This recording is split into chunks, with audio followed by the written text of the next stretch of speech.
இன்றைக்கி நாங்கள் வீடியோவில் வந்து Huawei புதுசாக ரிலீஸ் பண்ணியிருக்கிற அண்டர் 100KDக்குள்ளே இருக்கிற ஒரு செம்மையான மொபைல் பற்றி தான் இந்த வீடியோவில் நாங்கள் டிஸ்கஸ் பண்ண போகிறோம்.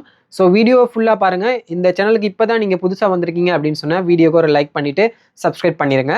ஸோ வாங்க வீடியோக்குள்ளே போகலாம். ஸோ ஃபர்ஸ்ட் இதோட டிசைன் பார்த்துக்கிட்டிங்கன்னா உங்களுக்கு வந்து பிளாஸ்டிக் டிசைன் தான் கொடுத்துருக்கான். அண்ட் 3 கலர் வேரியண்ட்டில் 3 கலர் வேரியண்ட்டில் கொடுக்குறான். அண்ட் அதுக்கு ப்ளஸ் உங்களுக்கு வந்து ஃப்ரண்ட்டில் கிளாஸும் பேக்கில் வந்து உங்களுக்கு பிளாஸ்டிக் பேனலும் தான் இதில் வந்து ப்ரொவைட் பண்ணுறான். வெயிட் பார்த்துக்கிட்டிங்க அப்படின்னு சொன்னால் உங்களுக்கு 232 கிராம்ன்ற வெயிட்லையும் திக்னஸ் வந்து 7.98 mm அப்படின்ற திக்னஸ்லையும் Huawei வந்து உங்களுக்கு ப்ரொவைட் பண்ணுறான். So design and build quality அதை பற்றி நீங்கள் என்ன நினைக்கிறீங்க? கமெண்ட் செக்ஷனில் கமெண்ட் பண்ணுங்கள். டிஸ்பிளே பார்த்துக்கிட்டிங்கன்னா உங்களுக்கு 6.84 inches OLED display 120 Hz refresh ரேட்டோட பீக் பிரைட்னஸ் வந்து 4000 நெட் வரைக்கும் போகும் அப்படின்னு சொல்கிறாங்க அவுட் சைடில் யூஸ் பண்ணும்போது, அவுட்டோரில் யூஸ் பண்ணும்போது. அண்ட் இன்டோரில் நீங்கள் நைட் டைமில் யூஸ் பண்ணுறதுக்கு உங்களோட லோ லைட்டில் வந்து யூஸ் பண்ணும்போது உங்களோட கண்ணுக்கு எரிச்சல் வராமல் இருக்கிறதுக்கு PMW டிம்மிங் ஃபீச்சரையும் இங்கே வந்து Huawei இன்க்ளூட் பண்ணியிருக்கிறான். ஸோ இது ஒரு நல்ல ஹைலைட் Huaweiக்கு. பார்த்துக்கிட்டிங்கன்னா உங்களுக்கு வந்து கேமராவில் வந்து 50 மெகாபிக்சல் மெயின் சென்சரையும் அதுக்கு கீழே இன்னொரு 2 மெகாபிக்சலில் ஒரு சென்சரையும் அண்ட் ஃப்ரண்ட்டில் நீங்கள் செல்ஃபி எடுக்கிறதுக்கு வந்து 8 மெகாபிக்சல் சென்சரையும் இங்கே கொடுக்குறான். இங்கே இந்த 50 மெகாபிக்சல் சென்சர்ன்றது RYYB அப்படின்ற ஒரு சென்சர் டைப்புக்குள்ள விடும். அப்படின்னா என்ன அப்படின்னு சொன்னால் உங்களுக்கு நார்மல் கேமராவை விட கூடுதலான லைட்டை வந்து கேப்சர் பண்ணி தரும் அப்படின்னு சொல்லி Huawei தரப்பில் சொல்கிறாங்க. ஸோ கேமரா பற்றி நீங்கள் என்ன எதிர்பார்க்குறீங்க? கேமரா ஓகேவா இருக்கா? மட்டும் இல்லாமல் உங்களுக்கு 4K video recording front and பேக்கில் எடுத்துக்கொள்ள முடியுமா? அண்ட் AI இமேஜ் ஸ்டெபிலைசேஷனும் இங்கே கொடுத்துருக்கேன் அப்படின்னு சொல்கிறாங்க. 10x வரைக்கும் உங்களுக்கு டிஜிட்டல் ஜூம் போகும் அப்படின்னு சொல்லி Huawei தரப்பில் சொல்கிறாங்க. ஸோ நெக்ஸ்ட் இந்த ஃபோனோட மிகப்பெரிய ஹைலைட் பேட்ரி.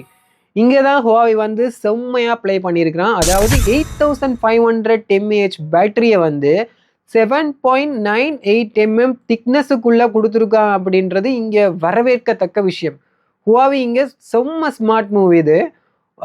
நார்மல் யூசேஜுக்கு பார்த்தாலும் 2 daysக்கு பேட்டரி லைஃப் தாங்கும். அண்ட் நீங்கள் ஹெவியாக யூஸ் பண்ணால் கூட 1.5 நாளைக்கு சொல்லிட்டா பேட்டரி தாங்கும். ஸோ பேட்டரியில் இங்கே Huawei பூந்து விளையாடி இருக்கலாம். சீரியஸாக வேறு லெவல் பேட்டரி கெப்பாசிட்டி.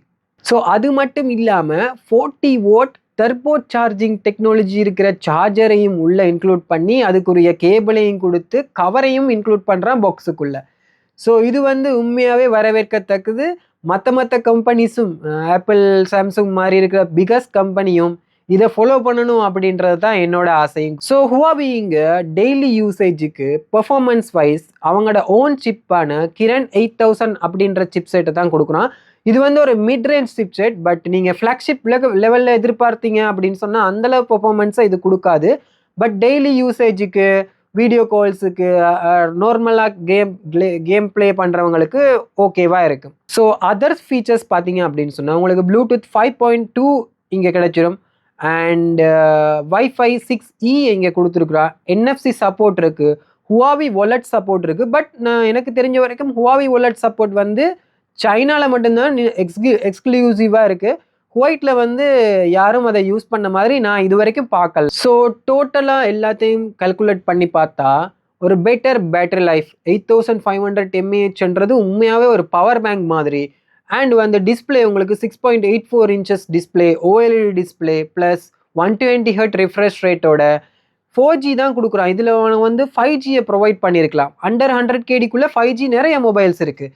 ஸோ இங்கே இருக்கிற எனக்கு தெரிஞ்ச குறைபாடு என்னன்னு சொன்னால் Huawei இதுக்கு வந்து 4G கொடுக்காம 5Gயை கொடுத்து ஒரு இன்டிஸ்பிளே ஃபிங்கர் பிரிண்ட் சென்சரையும் கொடுத்துருந்தான் அப்படின்னு சொன்னால் உண்மையாகவே 100KDக்குள்ளே இது ஒரு வேர்த்தான மொபைலாக இருக்கும். அண்ட் Huaweiயை விரும்பி வாங்குறதுக்கு காரணம் என்னென்னா அவங்களோட பில் குவாலிட்டி அண்ட் டியூரபிலிட்டி நல்லா இருக்கும் அப்படின்னு சொல்லி. பட் இங்கே ஒரு பிரச்சனை இருக்குது. என்ன அப்படின்னு சொன்னால் கூகுள் சப்போர்ட் உங்களுக்கு கிடைக்காது.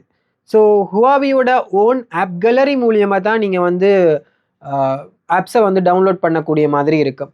ஸோ இதெல்லாம் கூட்டி கழித்து பாருங்கள். உங்களுக்கு நீங்கள் என்ன நினைக்கிறீங்க? அண்டர் 100KDக்குள்ளே Huawei Nova 15 Max வந்து வேர்த்தா இல்லையா? கமெண்ட் செக்ஷனில் கமெண்ட் பண்ணுங்கள். நெக்ஸ்ட் இன்னொரு நல்ல வீடியோவில் நான் உங்களை பார்க்குறேன். பாய்ங்க.